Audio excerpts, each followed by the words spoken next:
Bem-vindo ao nosso estudo da lição da Escola Sabatina, oferecido pela editora adventista Sá Feliz e a igreja do UNASP São Paulo. O título da lição desta semana é Planejamento para o Sucesso. O verso para memorizar, Colossenses 3, 23 e 24. Tudo o que fizerem, façam de todo o coração, como para o Senhor e não para as pessoas, sabendo que receberão do Senhor a recompensa da herança. É a Cristo o Senhor que vocês estão servindo. Que texto bonito, não? O que é o sucesso na vida? Quase sempre esse conceito está associado à ideia de acúmulo de bens e riquezas. Mas até que ponto o sucesso pode ser reduzido ao âmbito material? Um empresário de sucesso é aquele que gerou crescimento e prosperidade para a sua empresa. Mas o que dizer de sua vida familiar? A que preço ele obteve esse sucesso nos negócios? É fácil afirmar que José, da Bíblia, teve muito sucesso, da prisão para o palácio. Mas o que dizer de João Batista, da prisão para o túmulo? E o próprio Jesus exaltou a João Batista como a nenhum outro dos profetas. E você? Qual o sucesso que você busca na vida? Esta semana vamos entender melhor esse tema e seremos levados a importantes reflexões. Domingo, o que é importante em primeiro lugar? Eclesiastes 12:1 diz assim: Lembra-te do teu Criador nos dias da tua mocidade, antes que venham os maus dias e cheguem os anos dos quais dirás, não tenho neles prazer. Qualquer fase da vida é apropriada para lembrar-se de Deus, mas, sem dúvida, é na juventude que as mais importantes e duradouras decisões são tomadas. Geralmente é na juventude que se decide a respeito da profissão e do casamento. E essas decisões irão determinar grande parte de sua existência, para o bem ou para o mal. Daí a importância de serem tomadas no temor do Senhor. Jacó fugiu de casa para preservar a vida por ter enganado ao seu pai e ao seu irmão. Sozinho, em crise, ele decide assumir um compromisso com Deus que estivesse acima de qualquer outra coisa. Foi ali que ele prometeu que devolveria a Deus o dízimo de tudo o que ele recebesse. É isso que precisamos aprender. O compromisso com Deus deve vir em primeiro lugar. A decisão espiritual tem que vir antes da decisão do casamento e da escolha profissional.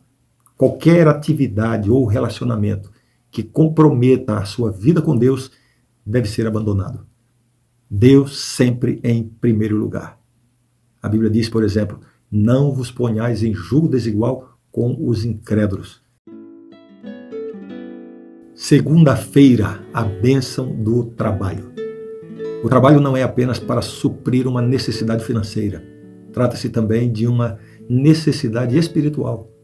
O trabalho designado por Deus tinha um propósito: proporcionar atividade útil para ocupar o tempo. Isso seria uma salvaguarda para os pensamentos, para a mente. A ociosidade nunca fez parte do plano de Deus. Após a queda, o trabalho assume um novo propósito, o de proporcionar o sustento. Antes, Adão e Eva deviam trabalhar, mas o seu sustento não dependia disso. Mas agora, depois da queda, o trabalho passa a ser um meio de sobrevivência. Se alguns veem nisso um castigo de Deus, outros veem uma bênção. A ocupação útil, honesta e feita com esmero, com dedicação, é uma bênção para qualquer um.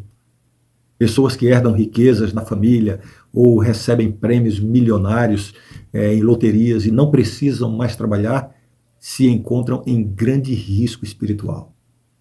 Ellen White escreveu algo interessante. Ela disse assim: a promessa da glória futura e o decreto de que o homem deve trabalhar pelo pão de cada dia vieram do mesmo trono.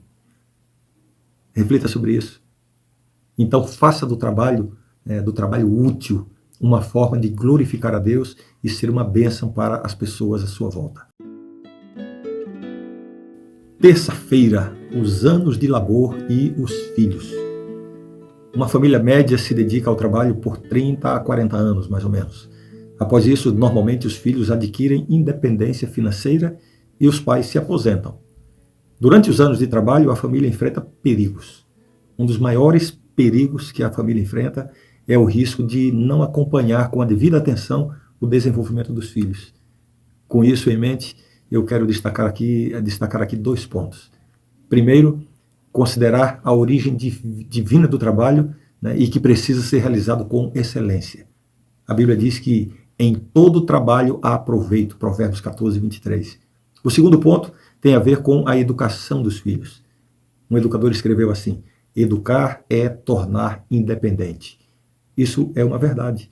Esse é o objetivo da educação, na esfera emocional e também na esfera financeira. E isso requer 3 coisas. Primeiro, um ambiente cristão em casa.